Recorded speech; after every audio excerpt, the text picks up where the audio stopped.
Hello my dear students, स्वागत है आप सभी का हमारे इस ऑनलाइन प्लेटफॉर्म पर। और फ्रेंड्स, आज की क्लास में हम पढ़ने वाले हैं नरेशन। जी हाँ, तो नरेशन डायरेक्ट इनडायरेक्ट को हम बहुत ही शानदार तरीके से आज की क्लास में डील करने वाले हैं। तो बने रहिएगा लगातार इस लेक्चर में। चलिए, तो हम नरेशन को पहले समझ लेते हैं कि नरेशन होता क्या है। ठीक है, तो बहुत ही मस्त तरीके से, शानदार तरीके से आज हम पढ़ेंगे। तो देखते हैं क्या होता है नरेशन, समझिएगा ध्यान से। चलिए, तो नरेशन क्या होता है पहले हम इसको समझ लेते हैं। देखिए, तो नरेशन क्या होता है बेटा, ध्यान से समझिएगा, बहुत इंपॉर्टेंट बात बता रहा हूं और बहुत आसानी से हम समझने की कोशिश करेंगे। देखिए, तो नरेशन किसको कहते हैं? वक्ता द्वारा कही गई बात को अपने शब्दों में किसी और से जो का त्यों कहना ही क्या कहलाता है? नरेशन, है ना।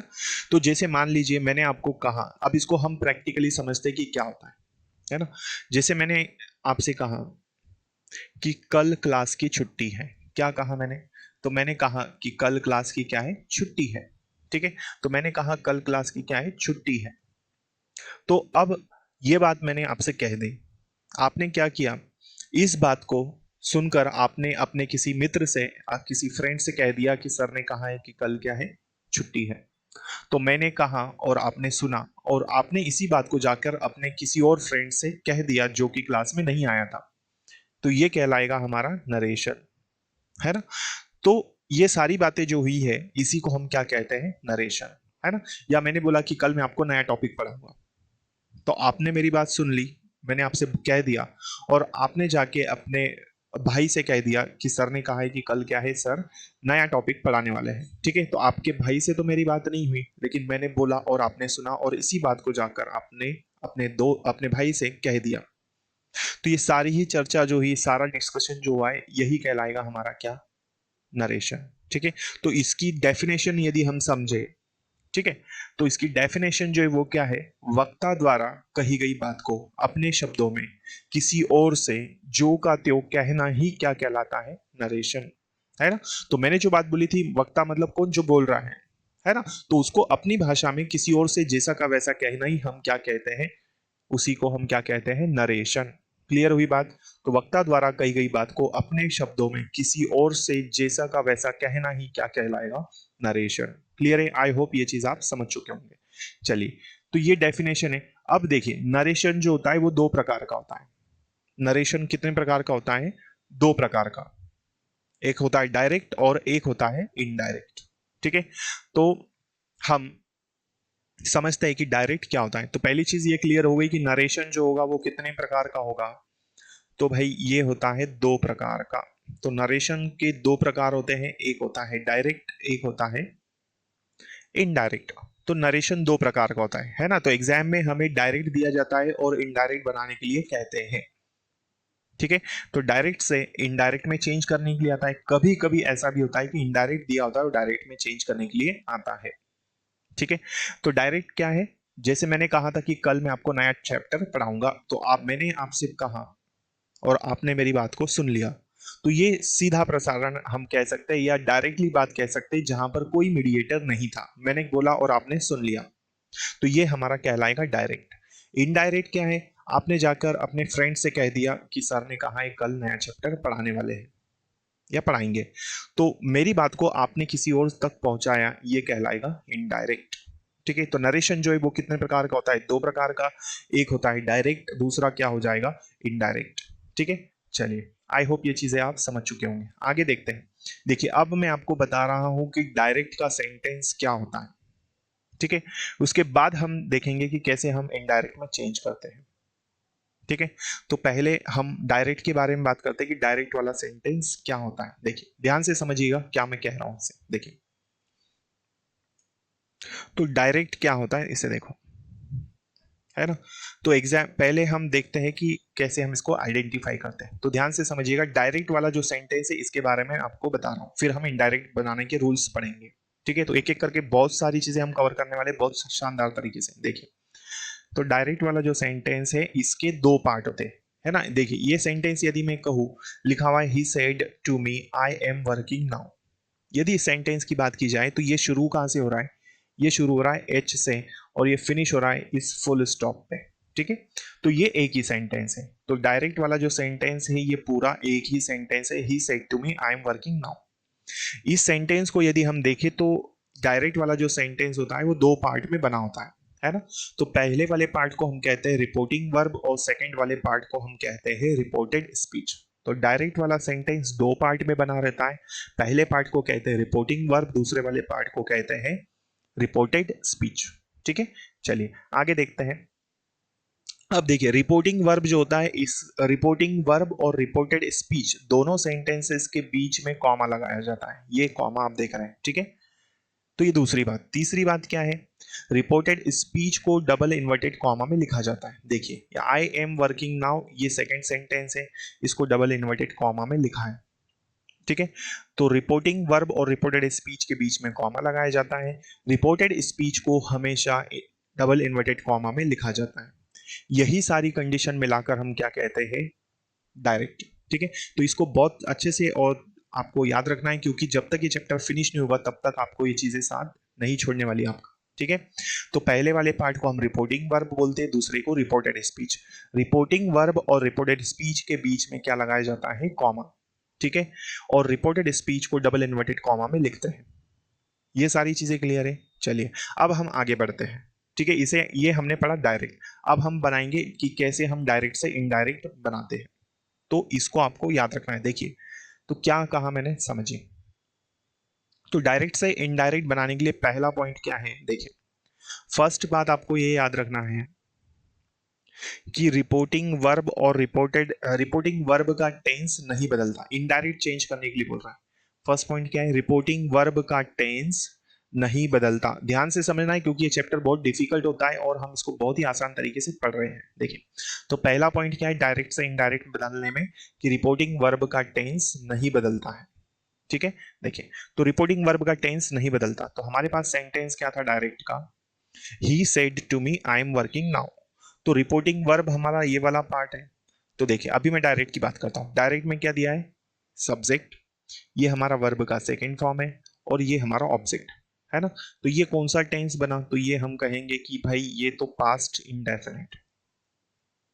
कौन सा टेंस है, पास्ट इंडेफिनिट। क्लियर है यहां तक, चलो। तो ये पास्ट इंडेफिनिट है। अब नीचे देखो, तो इनडायरेक्ट में पहला पॉइंट क्या बोला, रिपोर्टिंग वर्ब का टेंस नहीं बदलता। ये सब्जेक्ट, ये वर्ब का सेकंड फॉर्म है, और ये हमारा ऑब्जेक्ट। तो नीचे भी हमने देखा कि रिपोर्टिंग वर्ब में इनडायरेक्ट में टेंस चेंज हुआ क्या, नहीं हुआ। ऊपर भी पास्ट इंडेफिनिट है डायरेक्ट में, और इनडायरेक्ट में भी क्या है, पास्ट इंडेफिनिट टेंस है। यहां तक चीजें क्लियर हुई। चलिए तो टेंस बदला क्या, नहीं बदला। ठीक है, दूसरी बात देखो, अब आपके दिमाग में एक क्वेश्चन आ रहा होगा कि यहाँ पर ऊपर सेड था, नीचे टोल्ड आया, कैसे आया। देखिए इसको अब इस चार्ट को आपको याद रखना है। इस चार्ट को आपको याद रखना है कैसे, देखिए तो इस चार्ट में आप देख रहे हैं ये डायरेक्ट है और ये इनडायरेक्ट में है ना। तो सेड यदि ऑब्जेक्ट के साथ लिखा हो, ध्यान से समझिए क्या मैं आपको बता रहा हूं। क्या बोला, डायरेक्ट में यदि सेड हमको दिया हो और वो किसके साथ लिखा हो, ऑब्जेक्ट के साथ। मतलब जैसे ऐसे लिखा हो, he said to me, he said to me. देखिए ये रिपोर्टिंग वर्ब है हमारा, है ना। तो इसमें सेड देखो किसके साथ लिखा है, ऑब्जेक्ट के साथ में है। तो ये इनडायरेक्ट में चेंज इसका क्या हो जाएगा, ये इनडायरेक्ट में चेंज किस में होगा, टोल्ड में। ठीक है, तो ये हम क्या किस में चेंज करेंगे, ही टोल्ड मी। क्लियर हुई बात। इसीलिए यहां पर जब हमने इसको चेंज किया तो क्या बोला, टेंस तो नो चेंज होगा, ये तो हमने पढ़ लिया। ऊपर भी पास्ट इंडेफिनिट, नीचे भी पास्ट इंडेफिनिट। लेकिन ये जो सेड था ये ऑब्जेक्ट के साथ था, इसलिए नीचे जाके क्या बना, इनडायरेक्ट में टोल्ड बना। ठीक है, तो ये रूल को आपको, इस चार्ट को बहुत अच्छे से याद रखना है। क्लियर। दूसरी बात, यदि सेड बिना ऑब्जेक्ट का रहा, यदि सेड बिना ऑब्जेक्ट का रहा तो क्या रहेगा, सेड ही रहेगा। ठीक है, सेड बिना ऑब्जेक्ट का रहा तो वो क्या रहेगा, सेड ही रहेगा। जैसे यदि मैं ये लिख दूं कि भाई शी सेड और कॉमा लगाएं, तो सेड के बाद कुछ ऑब्जेक्ट है क्या, नहीं है। तो ये इनडायरेक्ट में क्या हो जाएगा, शी सेड का शी सेड ही होगा। क्लियर यहां तक, चलो आई होप ये चीज आप समझ चुके होंगे। दूसरी बात, यदि से या सेज हो ऑब्जेक्ट के साथ तो ये टेल या टेल्स में चेंज होगा, है ना। जैसे मैंने लिखा कि भाई दे से टू मी, तो बीच में कॉमा लगा है, तो से ऑब्जेक्ट के साथ है, तो से किसके साथ, ऑब्जेक्ट के साथ, तो ये क्या हो जाएगा, दे टेल मी, ऐसा ये चेंज होगा। तो ये तो आई होप आपको समझ में आ चुका होगा। तो ये चार्ट को आपको अच्छे से याद रखना है। आगे देखिए, अब देखिए पहला पॉइंट हमने पढ़ा यहाँ पर इनडायरेक्ट में बनाने के लिए कि रिपोर्टिंग वर्ब का टेंस नहीं बदलता। तो आई होप ये चीज आप समझ चुके होंगे, है ना, कि रिपोर्टिंग वर्ब का टेंस नहीं बदलता है। क्लियर हुई बात। ऊपर भी पास्ट इंडेफिनिट, नीचे भी पास्ट इंडेफिनिट चेंज हुआ, बन गया ऊपर भी पास्ट इंडेफिनिट, नीचे भी पास्ट इंडेफिनिट टेंस। क्लियर है, कोई दिक्कत यहां तक? चलो अब देखिए अगला पॉइंट क्या है हमें इनडायरेक्ट में चेंज करने के लिए। तो अगला पॉइंट हमें दिया है कि भाई रिपोर्टिंग वर्ब और रिपोर्टेड स्पीच। पॉइंट नंबर 2 देखिए, रिपोर्टिंग वर्ब और रिपोर्टेड स्पीच के बीच वाले कॉमा को हटाकर क्या लगाते हैं, कनेक्टर डैट का यूज करते हैं। ठीक है, ये पॉइंट नंबर 2 है। तो इसको आपको कैसे याद रखना है समझिए। तो ये हमारा कॉमा है ना, ये रिपोर्टिंग वर्ब और रिपोर्टेड स्पीच के बीच में जो कॉमा लगा है इसको हम हटा देंगे और इसकी जगह हम क्या यूज करेंगे, कनेक्टर डैट। तो ये डैट हमने लगा दिया। तो ये 2 पॉइंट आपको याद रखना है कि रिपोर्टिंग वर्ब का टेंस नहीं बदलता है ना। यदि सेड ऑब्जेक्ट के साथ होगा तो टोल्ड में बदलेगा, और यदि बिना ऑब्जेक्ट का होगा तो नो चेंज होगा। और दूसरी बात क्या है कि रिपोर्टिंग वर्ब और रिपोर्टेड स्पीच के बीच वाले कॉमा को हटाकर हम क्या लगाते हैं, डैट का यूज करते हैं। क्लियर। चलिए तीसरी बात क्या है देखिए, अब आप यहां पर देख रहे होंगे कि यहां पर ऊपर मैंने क्या लिखा है, आय लिखा है। ये नीचे ही कैसे हुआ, इसको बदलने के लिए हमारे पास रूल होता है सन 123। क्लियर है यहां तक? चलिए तो सन 123 क्या है इसको हम समझ लेते हैं। देखिए तो सन 123 क्या है इसको हम पढ़ लेते हैं। देखिए तो इसके लिए रूल क्या है हमारे पास, सन 123। देखिए तो अब यहां तक की चीजें आपको क्लियर हो चुकी है ना। अब आगे देखिए, नेक्स्ट हमें क्या समझना है। देखिए तो अब मैं बात कर रहा हूं ये जो आय था ये नीचे ही क्यों बना है, इसके लिए रूल है सन 123। अब सन 123 को मैं तोड़ देता हूं, है ना। सन को मैंने हटा दिया और सन को मैंने लिख दिया किस में, सन को मैंने लिख दिया रिपोर्टिंग वर्ब में, और 1 2 3 को भी हटा दिया और इसको मैंने लिख दिया रिपोर्टेड स्पीच में। अब हमारे दिमाग में एक बात आनी चाहिए कि भाई जो सन है वो क्या है, रिपोर्टिंग वर्ब है, क्योंकि मैंने लिखा किसमें, रिपोर्टिंग वर्ब में। तो जब भी बात सन की होगी तो क्या होगा, वो रिपोर्टिंग वर्ब। 1 2 3 क्या है, 123, 123 की यदि हम बात करें तो ये हो जाएगा रिपोर्टेड स्पीच। ठीक है, एक एक करके सारी चीजें क्लियर होगी, आप बस बने रहिए और ध्यान से समझिए।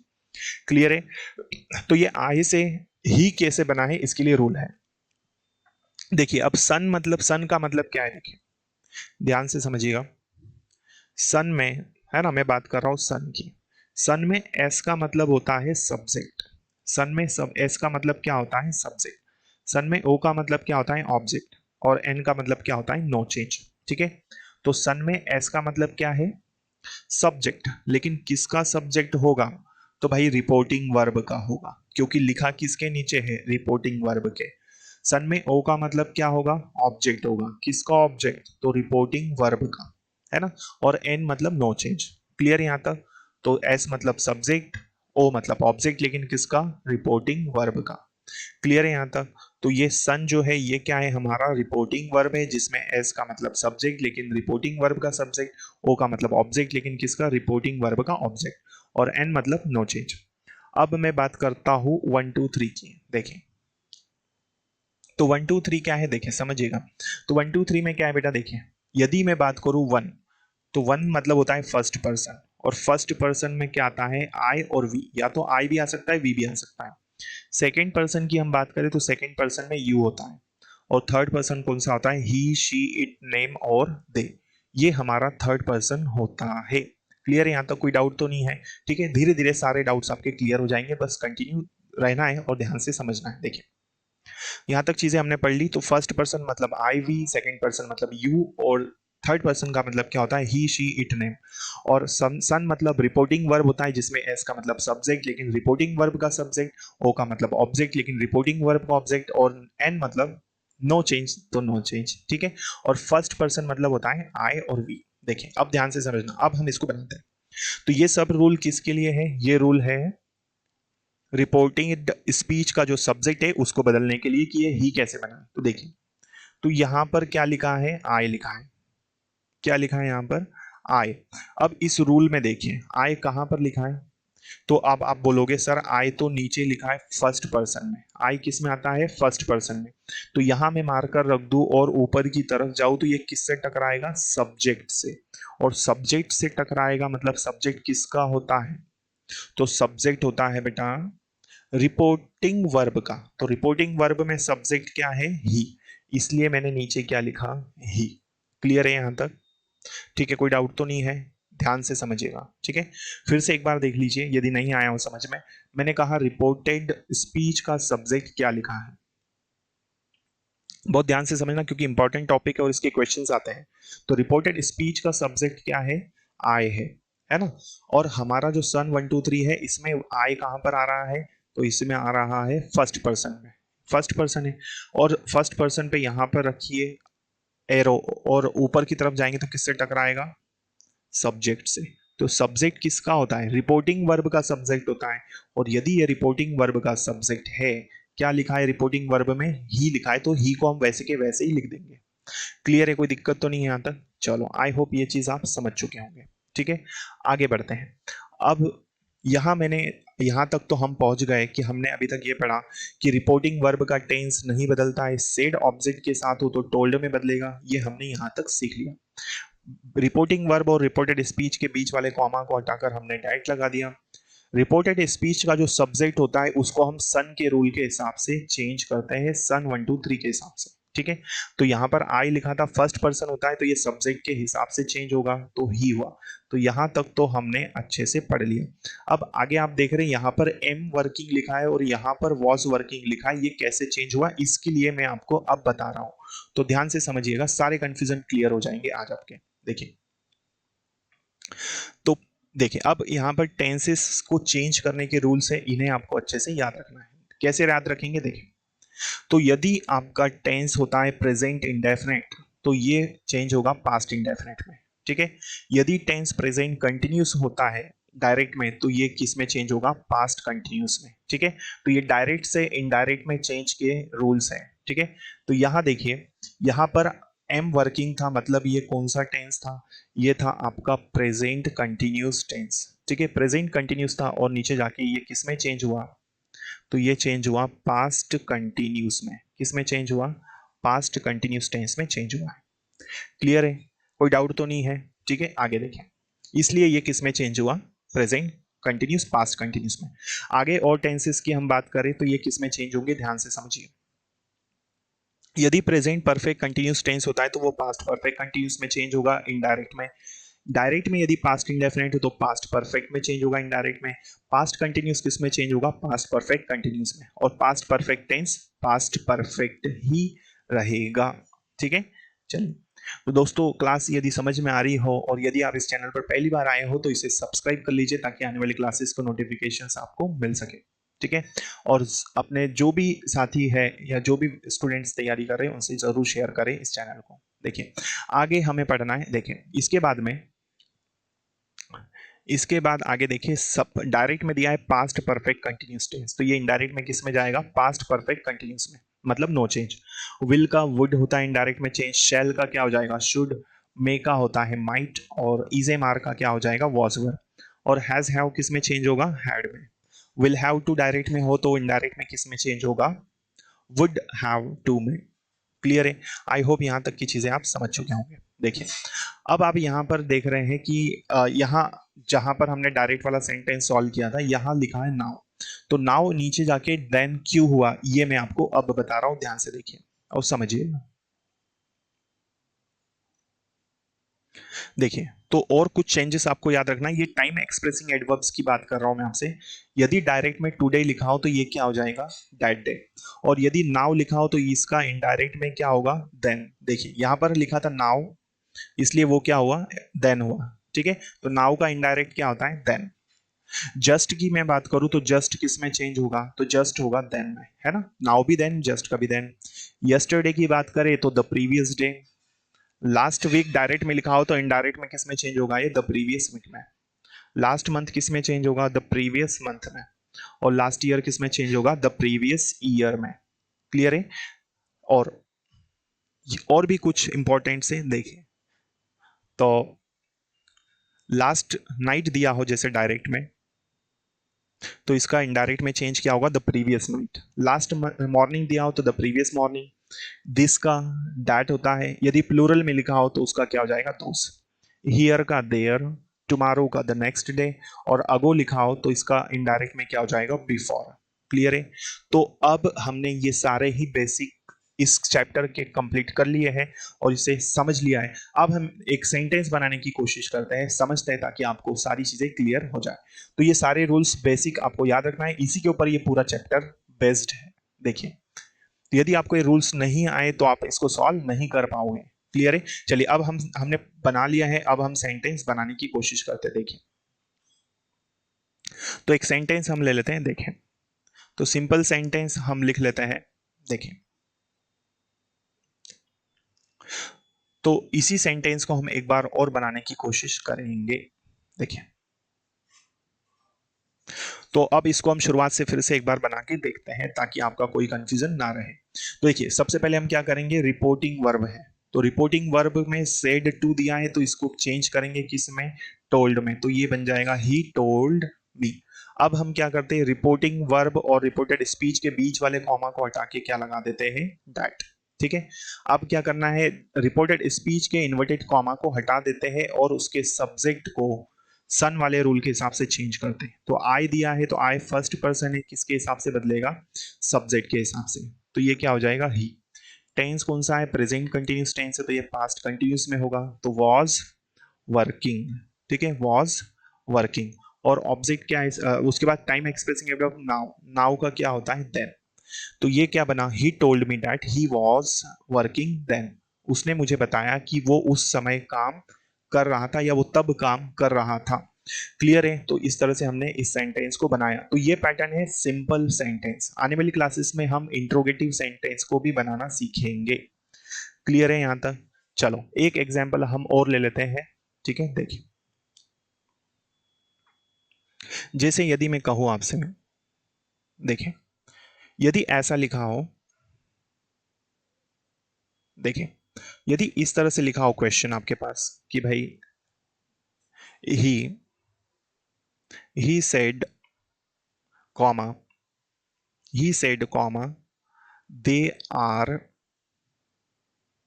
good, और डबल इन्वर्टेड कॉमा में दिया। अब हम क्या करेंगे, इसको इनडायरेक्ट में बनाने के लिए, देखना, तो ही सेड दिया है बिना ऑब्जेक्ट का, तो ये क्या हो जाएगा, ही सेड। कॉमा हटा के हम क्या यूज करते हैं, डैट।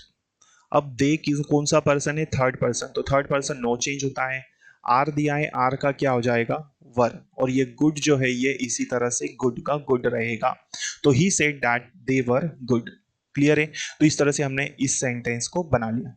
क्लियर है। आई होप आपको ये नरेशन क्लियर हो चुका होगा। आने वाली क्लासेस में हम इंट्रोगेटिव सेंटेंसेस को कैसे बनाते हैं ये हम पढ़ेंगे, इंपेरेटिव पढ़ेंगे, फिर कुछ हम एक्सेप्शनल रूल्स को भी देखेंगे। ठीक है, यहाँ तक चीजें क्लियर है। चलो, तो आई होप सारी चीजें आपको अच्छे से क्लियर हो गई होगी। तो दोस्तों, यदि आप इस चैनल पर पहली बार आए हैं तो इसे सब्सक्राइब कर लीजिए ताकि आने वाली क्लासेस के नोटिफिकेशंस आपको मिल सके।